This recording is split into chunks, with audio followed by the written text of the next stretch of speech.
नमस्कार बंधू भगिनींनो, आज आपण एक लार्ज कॅप कंपनीचा टेक्निकल पाहणार आहोत. त्या कंपनीचं नाव आहे BSE लिमिटेड. आता स्टॉक एक्सचेंज NSE आणि BSE हे तुम्हाला माहीत आहे. त्यातील ही BSE लिमिटेड ही एक कंपनी आहे आणि या कंपनीचा शेअरचा चार्ट मी ट्रेडिंग प्लॅटफॉर्मवर लावलेला आहे. वन डे टाईम फ्रेम आहे. वन डे टाईम फ्रेममध्ये तुम्हाला दिसत असेल हा एक सपोर्टला असणारा स्टॉक आहे. कन्सेशनमध्ये मिळणारा स्टॉक आहे. लार्ज कॅप कंपनी आहे. ते वन डे टाईम फ्रेममध्ये तुम्हाला दिसत असेल की 1951 ही जी लेवल आहे, ही लेवल या ठिकाणी क्रॉस केलेली आहे. क्रॉस करून रिटेस्ट करून परत वर गेलेला हा शेअरचा चार्ट आणि पुन्हा खाली येण्याचा प्रयत्न केला. पुन्हा हा वरती गेलेला आहे. 2591 या लेवलपर्यंत गेलेला आहे आणि 2591 या लेवल पासून रिजेक्शन मिळाले आणि त्यामुळे हा शेअरचा चार्ट खाली आलेला आहे. म्हणजे 2591 हा एक रेजिस्टन्स आहे आणि त्या रेजिस्टन्सवर हा शेअरचा चार्ट खाली आलेला आहे आणि खाली सपोर्ट आहे 1951. या सपोर्टपर्यंत येण्याचा प्रयत्न केलेला आहे आणि पुन्हा दुसऱ्यांदा जो रेजिस्टन्स आहे 2591 या रेजिस्टन्सपर्यंत गेलेला आहे आणि पुन्हा या ठिकाणी रिजेक्शन मिळाले आणि पुन्हा 2591 या लेव्हलवरनं या रेजिस्टन्सवरनं शेअरचा चार्ट खाली आला आहे. सपोर्टला आलेला आहे. सपोर्ट होता 1951 किंवा 52 या सपोर्टपर्यंत हा स्टॉक आलेला आहे आणि या सपोर्टवरनं हा स्टॉक वरती गेला. मग तिसऱ्यांदा हा स्टॉक वरती गेल्यानंतर हा जो रेजिस्टन्स होता 2591 हा रेजिस्टन्स तिसऱ्यांदा ब्रेक केलेला आहे आणि ब्रेक करून हा स्टॉक वरती गेलेला आहे आणि आपला ऑल टाईम हाय लावलेला आहे 3255 किंवा 56 रुपये हा ऑल टाईम हाय लावलेला आहे आणि या ऑल टाईम हायवरनं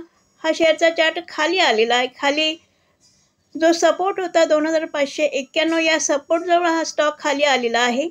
पहिल्यांदा पुन्हा दुसऱ्यांदा या लेव्हलवर किंवा या सपोर्टजवळ हा स्टॉक खाली आलेला आहे. पुन्हा या सपोर्टवरनं वर जाण्याचा प्रयत्न केला. पुन्हा या सपोर्टजवळ आलेला आहे. पुन्हा वरती जाण्याचा प्रयत्न केला. पुन्हा या सपोर्टजवळ.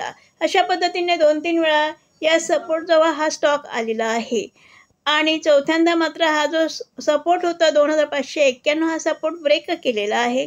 ब्रेक करून रिटेस्ट करून हा शेअरचा चार्ट खाली आलेला आहे.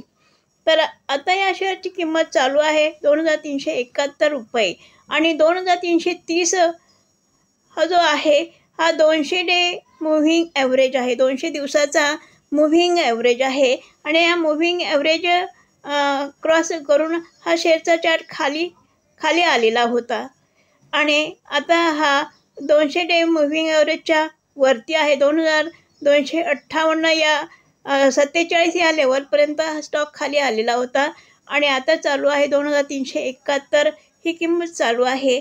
आपल्या 200 डे मूव्हिंग ॲव्हरेजच्या जवळपास म्हणजे वरती आता हा स्टॉक ट्रेंड करीत आहे.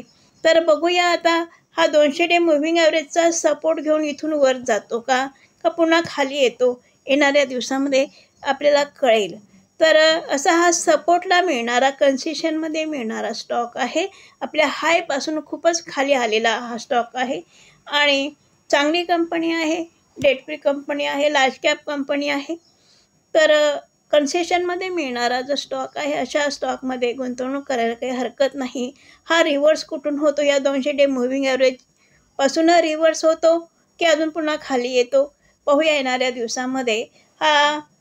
ज्यावेळेस हा स्टॉक रिटेस्ट करण्यासाठी खाली गेला आणि रिटेस्ट करून जर वर गेला किंवा इथून 200 डे मूव्हिंग ॲव्हरेजवरनं वर गेला तर समजायचं की याने आपला ट्रेंड चेंज केलेला आहे. मग अशा वेळेस या स्टॉकमध्ये आपल्याला एंट्री आपण घेऊ शकतो ज्यावेळेस हा स्टॉक रिटेस्ट करून वर जाईल आणि आपला ट्रेंड चेंज करेल.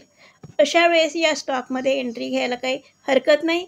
हा 200 डे मूव्हिंग ॲव्हरेजवर ट्रेड करीत आहे आणि या स्टॉकमध्ये ज्यावेळेस हा आपला ट्रेंड चेंज करेल अशा वेळेस एंट्री घ्यायला हरकत नाही आणि याच्यामध्ये मिळणारे टार्गेट खूप मोठे मिळू शकेल.